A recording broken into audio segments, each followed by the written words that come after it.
साथियों नमस्कार। और आज आपको रंगों के पर्व इस होली पर बहुत बहुत बधाइयाँ और शुभकामनाएं।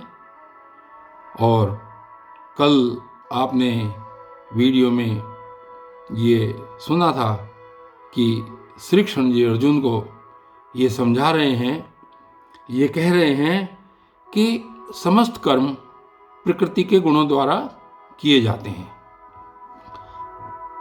और इसके बावजूद और इसके उपरांत भी जो अज्ञानी जन ये मानता है कि ये कर्म मेरे द्वारा किए जा रहे हैं, वह बहुत ही अज्ञानी पुरुष है।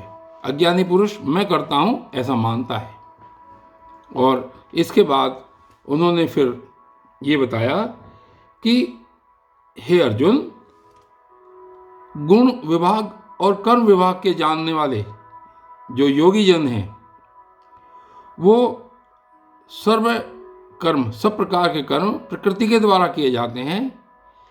ऐसा जानने के कारण, ऐसा जानते हुए कभी भी कर्मों के फल में आसक्त नहीं होते हैं। ऐसा कल श्री कृष्ण जी ने अर्जुन को समझाया था। और आज हम आगे चल रहे हैं। श्री कृष्ण जी अपनी बात आगे कहते हैं। और देखिए आज श्लोक संख्या 29 में क्या कह रहे हैं कि ज्ञानी कहते हैं कि ज्ञानी के लिए साधारण मनुष्यों को कर्मों से विरोध नहीं करना चाहिए। जो मनुष्य ज्ञानी मनुष्य है उसको साधारण मनुष्यों के काम में उसका विरोध नहीं करना चाहिए। देखिए कैसे कहते हैं कि प्रकृते गुण सम्मूढ़ा सज्जन्ते गुण कर्मसु तान कृष्ण विदो मंदान कृष्ण विचालयेत। और क्या कहते हैं कि प्रकृति के गुणों से अत्यंत मोहित हुए मनुष्य, यानी जो प्रकृति के गुणों से मोहित हैं, जो आसक्ति भाव से कार्य करते हैं, गुणों मोहित हुए मनुष्य गुणों में और कर्मों में आसक्त रहते हैं। और ऐसे पूर्णतया न समझने वाले मंद बुद्धि अज्ञानियों को पूर्णतया जानने वाले ज्ञानी को विचलित नहीं करना चाहिए। विचलित न करे। मंदान कृत्सन्वित न विचालिए। संक्षेप में इसका अर्थ ये हुआ कि दो प्रकार के व्यक्ति हैं। एक वो जो आसक्ति रहित होकर के कार्य करते हैं, और दूसरे वो जो आसक्ति रहती है जिनमें कार्य करते हुए, अर्थात जो कर्मों के परिणाम में आसक्ति रखते हैं। तो इस श्लोक में यह कहा गया है कि ऐसा व्यक्ति जो आसक्ति रहित होकर कर्म करता है, उसको जो आसक्ति युक्त होकर के कार्य करते हैं उनको विचलित नहीं करना चाहिए, अर्थात उनसे छेड़छाड़ नहीं करनी चाहिए।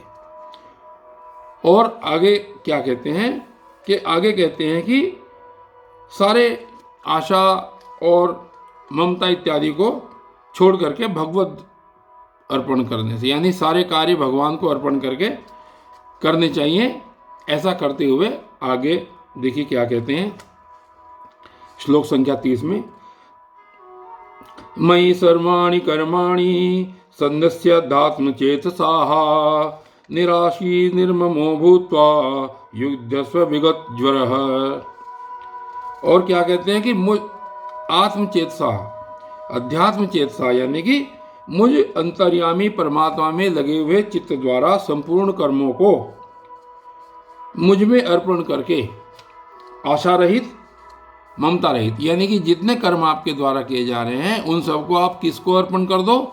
मुझको अर्पण कर दो। श्री कृष्ण जी कहते हैं कि वो सब कर्म जो आप कर रहे हैं ममता रहित और अहंकार रहित होकर के, आशा रहित होकर के मुझ में अर्पण करते हुए और संताप रहित होकर, विगत ज्वर है, संताप रहित भूत्वा होकर युद्धस्व, युद्ध कर। अर्थात श्री कृष्ण जी ये समझा रहे हैं कि इन सब कर्मों को तू मेरे अर्पण कर और आशा और ममता से रहित होकर ये कार्य कर, और ये कार्य युद्ध करने का है, इसलिए इस समय तुम युद्ध करो। और अगले श्लोक में देखिए क्या कहते हैं, श्लोक संख्या 39, ये मे मतमिदं नित्यम अनुतिष्ठन्ति मानवाः श्रद्धावन्तो अनुसूयन्तो मुच्यन्ते ते अपि कर्मभिः और देखिए क्या कहते हैं कि जो कोई भी मनुष्य, ये मानवा अनसूयंत है, और हे अर्जुन, जो कोई मनुष्य दोष दृष्टि से रहित, यानी कि जिसकी दृष्टि में कोई दोष नहीं है, मेरे इस मत का सदा अनुसरण करते हैं, वे भी संपूर्ण कर्मों से छूट जाते हैं। श्री कृष्ण जी कहते हैं कि जो मेरे इस मत का अनुसरण करते हैं, अर्थात सभी कर्मों को मेरे अर्पण कर देते हैं, जो मेरे इस मत का अनुसरण करते हैं, वो व्यक्ति भी संपूर्ण कर्मों से छूट जाते हैं, अनुसरण करते हैं, मुच्यन्ते माने छूट जाते हैं। और आगे कहते हैं कि श्लोक संख्या 32 में, ये त्वेतभ्यसूयन्तो नानुतिष्ठन्ति मे मतम सर्वज्ञान विमूढ़ास्तान विद्धि निष्ठान चेतसः।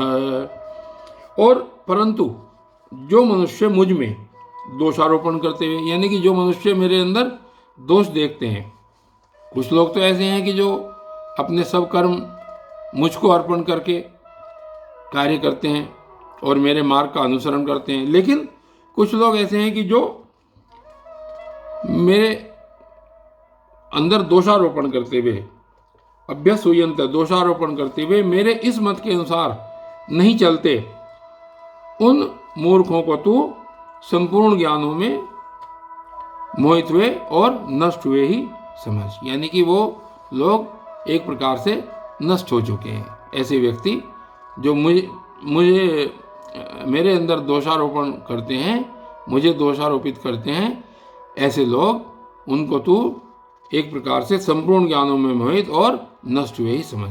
ऐसा श्री कृष्ण जी आज यहाँ पर बता रहे हैं, और कल ये वीडियो जारी रहेगी। तब तक के लिए धन्यवाद।